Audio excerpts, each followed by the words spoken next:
My next guest, I got to know through my radio show years ago on KPQ, and she would come and talk about the Forgotten Children's Fund each year and let us know the needs in the community. That chapter is no longer here, but she is, and she continues to do work in our community to serve lots of different ways. In fact, I saw a post she put on Facebook the other day. Rachel Darlington is joining the show to talk about that post and about taking action on the ideas we have to help others. Thank you so much for being here. Hey, thanks, Lisa, for having me. I appreciate it. It's good to see you. Good to see you too. This is how we see each other these days. I know. Let's talk a bit about, first of all, I saw your post on Facebook where you had stacks of meals on your counter. And I thought it was so good because when people post things like that, it's never like, look what I did. It's more of an inspiration to get people moving on the ideas they have. And sometimes those ideas involve helping others. So tell us about the idea you've had, how long you had it, and what you finally did with it. Thank you for the opportunity to talk about it. You're 100% right. I am on social media, mostly Facebook, and there's nothing more I enjoy than seeing videos that inspire us to go and act and do more, and love to watch them make you feel good. It's almost as good as the Hallmark Channel for me at this time. You know very well by the work that you do is that you can make impact upon someone just by the smallest of things, that it doesn't have to be a meal that you go out and deliver or donating food. It can be as simple as just a kind act, seeing that, maybe they're having a hard day. Even a kind word, right? Yes. Can I help you out? Can I do something? So there's kind of been the precipice, I'd love to say I take all the credit for this, but I would have to say that I give a lot of this to my parents. My parents modeled very much for our family in the way that they did things. My mother and my father were both in the military. And so my father and his family are in law enforcement. So there always was a sense of service in everything that we did. My dad was named the Kiwanis Man of the Month, and always really proud of that. But my parents were always very socially aware of, your neighbor, helping where you could. And so those things just kind of generate with you. Went into high school, girls league. So this year with COVID, my husband and I usually host a 20 plus persons dinner at our home every year. He's been doing this for 20 years. Obviously with COVID, that was not the safest thing to do for us personally. And so I thought, you know what, I have the time. Now's the time to do it. So obviously 20 is the number that I came up with. I didn't really have a firm plan about what I wanted to do. All I knew is that I wanted to do something, and thought, well, we'll give her a try. So you ended up preparing meals for 20 different Thanksgiving meals that were in their individual containers, and you went and delivered them. And what was the reception that you received, and how do you even know where to go, where to start? I mean, obviously, if you're trying to feed people who don't have homes, or people who have a difficult time getting those meals, what was your approach and what was the reception? Well, I would say the reception was good. I was a little concerned too, because this is something I've never done before and hadn't really thought it through. All I knew is I have the meals now, I need to go find the people.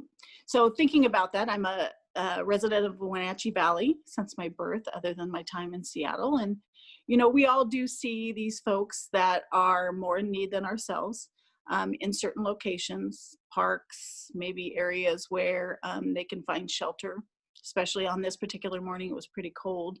So I just went around driving to those locations that I remembered seeing people that I thought might congregate at those areas, and that's where they were. And so, definitely was very well received. I think for me, the payout was obviously knowing that they were getting a hot meal, because that was one of the things that most of them remarked upon.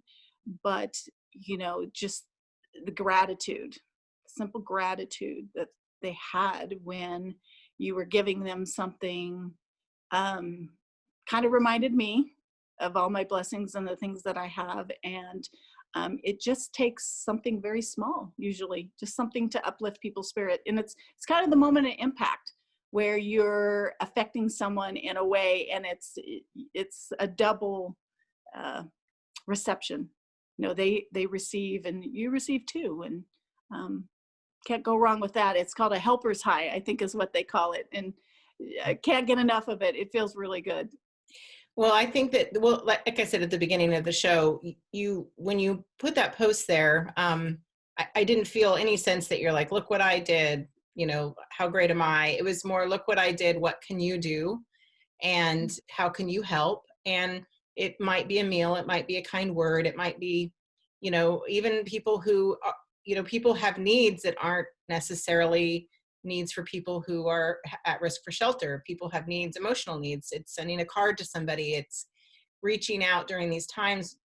I took on a pen pal at a senior center in Arkansas through a woman that I met on tour. And you can adopt a senior. And she said, you know, we're doing this program, and I private messaged her and I said, can you send me a senior who also wants a pen pal? Because I used to write letters. It's kind of like you talked about the influence of your parents. I used to write letters with my grandmother and great grandmother, and I decorated the envelopes and put confetti in them. And it was part of my love of writing. And so that's one way we can help, you know, the seniors who are in homes who aren't seeing their families, who don't have that opportunity. So it's not necessarily the needs of people who are quote unquote, you know, needy. Some of us don't like that term, but it is a term that's used. It might be just someone who has needs that aren't being met during this time. So I really have a lot of respect for the work you did. And I'm sure it felt really good. And I don't know, you know, it makes you feel like you want to do something again, but you do ongoing work in this community. I had you on my show yearly on KPQ to talk about the Forgotten Children's Fund, and they no longer have a chapter here, but you're still affiliated. Tell people who are watching now, because this will air before Christmas, if you're wanting to help in any way, what can you do through these local organizations, or even the one you said that has a chapter in Seattle, because this show is online so people can view it from anywhere. Oh, fantastic. So the Forgotten Children's Fund, have worked with them since 2005. They're an amazing organization. They mostly serve King County, Pierce counties, and the island counties. I work for a local employer here, Bluebird, and we donate apples. So local apples are in every food box over on Western Washington. So they're an amazing charity. You can find them online, theforgottenchildrensfund.org. Also, I would just encourage, you know, to reach out to anyone here. I'm hoping this will spur kind of a movement of people to think, okay, what can I do? Whether is it donate to an organization, or, you know, just your post that you mentioned. So many people wrote on there, like, you know, I keep an extra blanket in my car.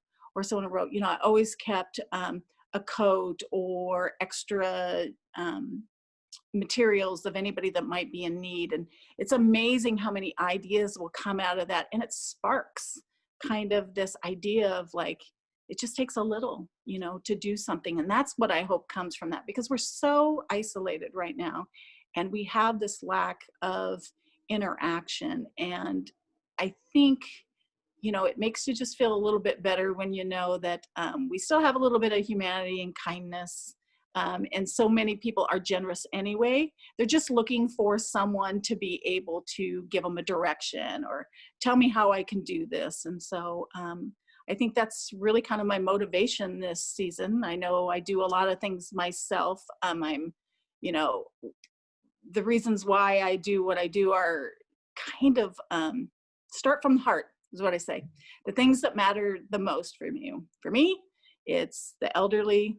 I'm a big fan of the veterans, children, and anybody who knows me really well knows I really love my dogs. So anything that really makes you passionate about anything, start there. There's lots of groups there that, you know, are already kind of paving the way. Maybe you just need to donate or get together with your friends, you know, go online and pull together some kind of group of things you can do. But, you know, let's put a little more humanity into our Christmas this year and ongoing past that. Yeah, long after Christmas, for sure. Mm-hmm. Well, that's why I wanted to have you on the show, because you inspire people to do the things that they are waiting to do. You know, I'm the don't wait girl. So I don't ever want people to wait. If they have an idea they want to bring to fruition, there's always a way. So thank you for being here, Rachel, and Merry Christmas. I love the background and your beautiful red sweater and red lipstick. You look so Christmassy. Oh, thank you. So I know. festive. My house is all done up already. I'm ready for Christmas. That's for sure. I love it. So good to see you. Have a Merry Christmas to your whole family, and thanks for being here.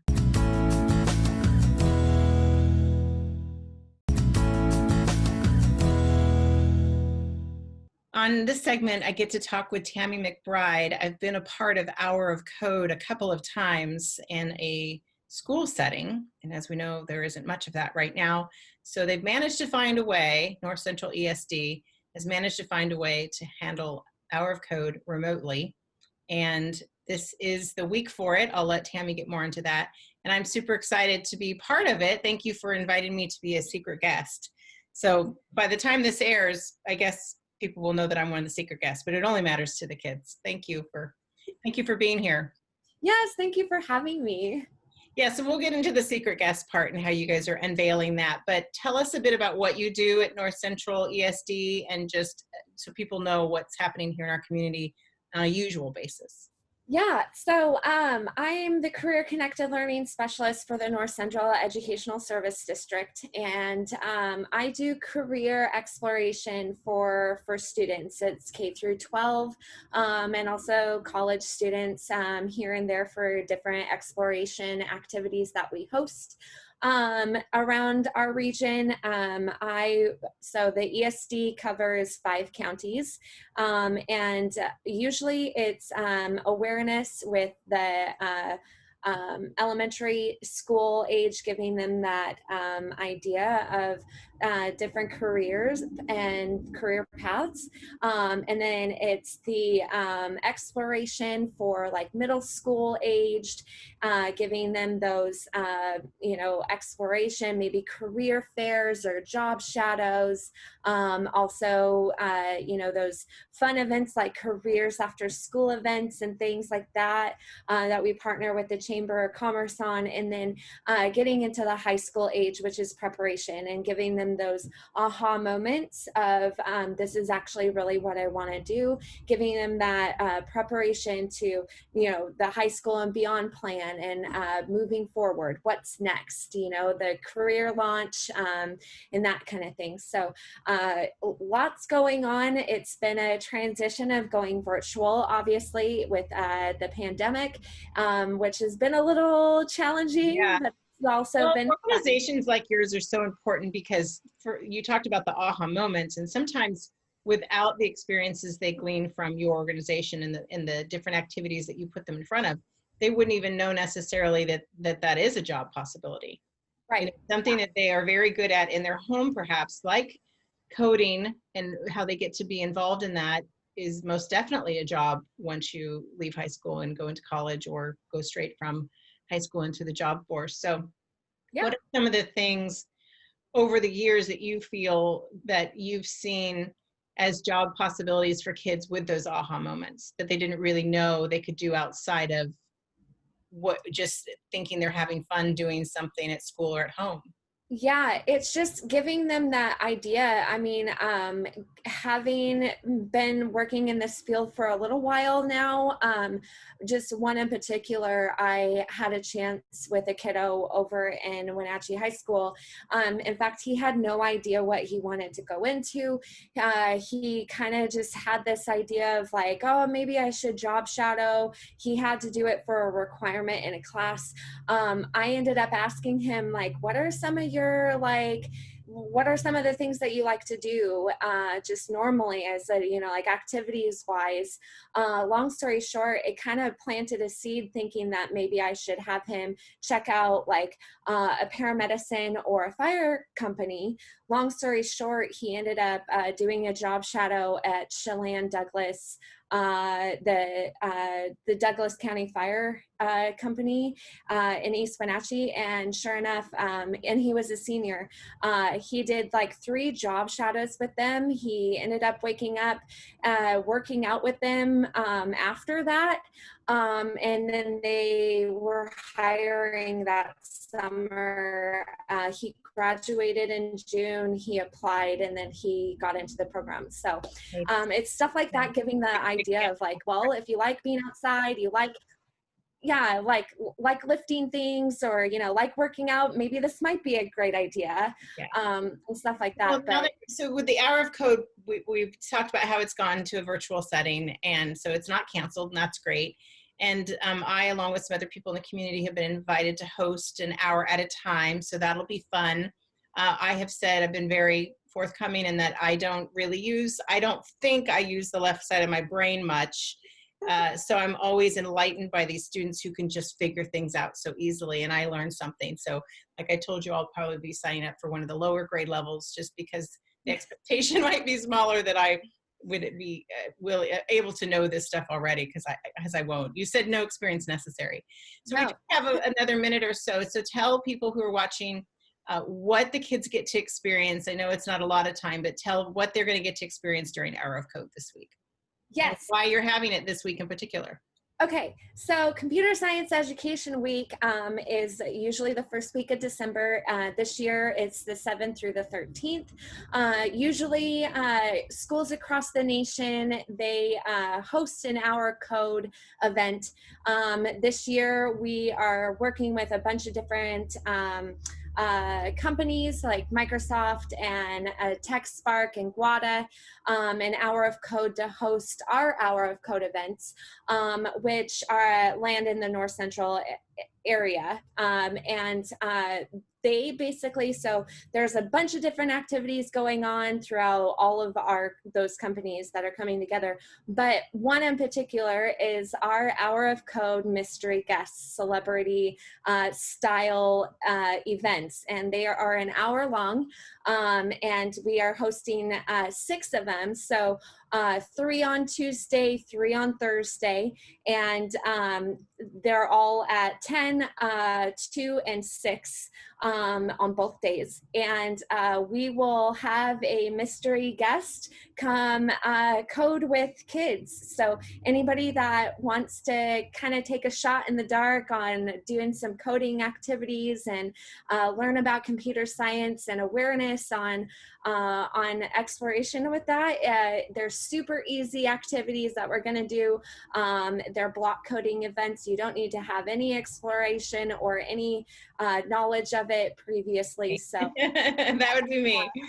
Well, yeah, it sounds like so much fun. I've been, talking with people on the show intermittently about just how much change has happened with the COVID shutdowns, and just making sure we're taking care of our kids the best we can.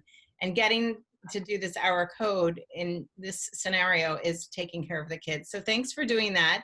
yes. And thanks for including me. And I think it's going to be a lot of fun. I hope to learn something new. I think you will. It's going to be a fun activity, and it's going to be fun for the students to, take a moment and hang out for a little bit with some kind of mystery guest, whoever we have, and get some activities in, and it's lighthearted. So, it'll be a fun week. Well, thank you so much, Tami. I appreciate it. And I just hope it's a huge success.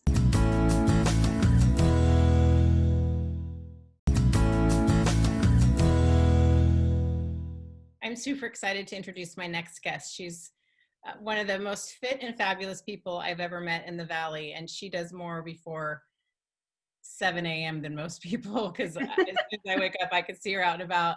Thanks for being here, Marisol Woodward. Thank you, Lisa. So I wanted to have you here because we're all having to be creative about how we get our fitness with the gyms closed. Yeah. And you get it done no matter what. I do. Started from a young age? Yes, my brothers, having 3 brothers, they inspired me. They were in sports, so that's where it started. And I'm grateful for that. Well, when I say that you're done with your workout before most people wake up, it's the truth, because you take, and I'm going to show some of these throughout our interview, some of the most beautiful pictures of our Valley And you do it in such a way that, like, sometimes you see a beautiful fit person out doing these and you're like, but I'm like, I love seeing it, and it makes me feel happy to see someone out there enjoying our valley so much. And doesn't make me feel bad about myself, because that's not why you're posting it. You're not bragging. You're like, let's get out and play. Yeah, and we are so lucky here. It's like, it's so beautiful. This valley has so much to offer for a lot of people of, any level or age. So we really are lucky to live here, and I take advantage of it. You took me on a sunset or sunrise hike once to Saddle Rock, and I said, well, we're going to need to leave a lot earlier than you're used to leaving, because it's going to take me longer to get up there. And you were so kind to me, because I'm not anywhere near the fitness level that you are, and so kind to me. And I finally said to you, because you're not even like breathing heavy, and I'm feeling like I want to have a conversation with you. And I said, what would you have to do going up Saddle Rock to, excuse me, to feel like you're getting a workout? And you basically said, I kind of have to run it. Oh yeah. And I'm barely trying to walk up. So that comes from your commitment to fitness every day. So tell me some of your favorite things you do out in our valley, outdoors, rain, snow, or shine. Oh yeah. I mean, really doesn't matter the season, because outdoors is my preference to, and like right now it's cold, and obviously it's challenging times with COVID. But we have, the loop trail. Anyone can access it, and there's so many different areas of you can access it. And so I like the loop trail because you can bike it, you can run it in any time of the year, because they, the maintenance, if it snows, they take care of it. So that's what's nice during this time. But I definitely I do like the sunrise and sunset hikes. And that's what's rewarding to me in my soul. You don't have to go far, and you really don't have to climb too much to get a view in this valley. I mean, you see pictures, people post them all the time of the sunrise and sunsets. Like, we really are lucky, and that's my reward. Like, that's why I do it, and it doesn't take a lot of time, and I do it before work. And actually, I'm planning on going tomorrow morning. At what time do you get up tomorrow morning for this? Tomorrow, I am going to be there at 5:30 a.m. so I can be back to work by 8. Mm-hmm. See, you're an inspiration, my friend. And just the kindest person I know. Honestly, I feel like if anyone wanted to just go on some small part of your journey, you'd be open to them. I am, and that's the thing, like you said, you weren't sure at first, but I am so happy to take anyone at any level, because yeah, if I want to train for something, I'll do it on my own time. But I really enjoy the company of someone and showing them what we have here if they've never done it. That really makes me feel good. And yeah. Well, I'm going to have you send me some pictures that we're going to put in with the show. People will already have been seeing them throughout this interview. Yeah. And I think that you're a talented photographer as well. And you capture your adventure. As people are seeing throughout the show, you're capturing your adventure, and you're making us want to get out and play. I think you should be like the poster person for some kind of Wenatchee get out and play. Oh, that's so sweet. Thank you. And I wanted to have you on so that people could feel good about what we have to offer here, and know that there are people that do that year round, with or without a gym membership. They are out there carving it out and staying fit. And that's your perfect example of that. Well, thank you. I appreciate that. Yeah, it's very fulfilling. Good for my mind. It's so fun. So that's the advice, is just to people, get out there and find what part of our valley you love to revisit and do it. Yes, absolutely. Well, thank you for being here. Thanks for sharing your pictures, and thanks for sharing your daughter at the beginning of the show. She's still in the opening. Oh, thank you. Sure. I'll see you sometime soon on Saddle Rock. Let's go back, okay? All right, bye.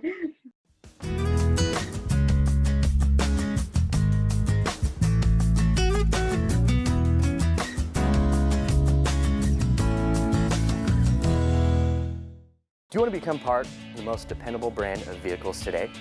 Then start looking at Town Toyota. Come drive the best-selling, totally redesigned 2019 RAV4. Come check out the powerful towing performance of the Tundra. It's built for the worksite and the weekend. Forge your own path and seek tougher roads in the Tacoma. Leave no trail left unchallenged. Whatever your vehicle needs, Toyota has a seat for you. Come visit us today.